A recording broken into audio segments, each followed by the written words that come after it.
Electoral bonds. It's a new front for the BJP and Congress to spar over. The Congress party on November 21st protested in the Lok Sabha and the Rajya Sabha, demanding the government discloses all details about electoral bonds. They alleged that the scheme has resulted in money laundering and has also destroyed transparency in the funding of political parties. What are electoral bonds? Introduced in January 2018, electoral bonds are currencies which can be purchased by an Indian citizen or an Indian company to donate money to the political party of their choice. The bonds are issued in values of Rs 1,000, 10,000, 1 lakh, 10 lakh, 1 crore and can be brought from selective branches of the State Bank of India, the issuing bank. The bondholders and the beneficiary parties are required to have an account with the bank.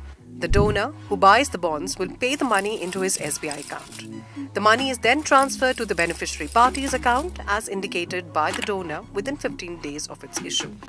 Who can receive electoral bonds? Only political parties which, having secured at least 1% of the votes polled in the last Lok Sabha or state election, can encash these bonds. Why has the identity of the donor been kept anonymous? The government says that the anonymity in electoral bonds is to ensure the donor's privacy. On April 2019, Minister Arun Jaitley had defended the electoral bonds and said that their aim is basically to keep a track of black money to fund elections. The Communist Party of India and the NGO Association for Democratic Reforms had moved the Supreme Court against electoral bonds. They said that the ordinary citizens will not be able to know the identity of the donor and the amount. The Supreme Court, however, instead of accepting the centre's logic, said that it needs to examine whether it has worked or not only after the ongoing general elections. Why are opposition pointing fingers at the BJP? The opposition has been pointing fingers at the BJP because they feel that it's not fair as major chunk of the bonds have been going to the Bharatiya Janata Party.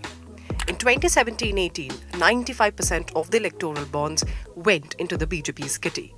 The RTI further adds that bonds with a ticket size of Rs 1 crore and Rs 10 lakh accounted for almost 99.7% of the total value of bonds sold in the first 11 phases. Controversies surrounding electoral bonds. Opposition alleges that the scheme was originally only limited to the Lok Sabha elections, but before the 2018 Karnataka Assembly elections, Prime Minister Modi had floated a request for window to be open for electoral bonds. The Congress has demanded that the government discloses all details about electoral bonds before Parliament, including details of donors and who received the funding, and has been asking the Prime Minister to break his silence.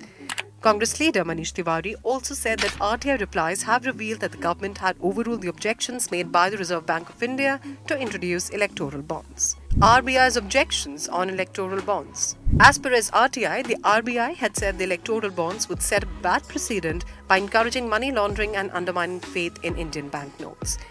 Will a JPC look into electoral bonds?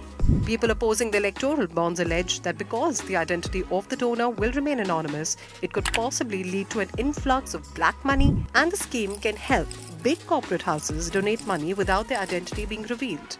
While on the one side, the government has backed the move, saying electoral bonds boost transparency. Meanwhile, the Congress has now demanded a joint parliamentary committee to look into electoral bonds. But the big question will be, will the Treasury bench oblige?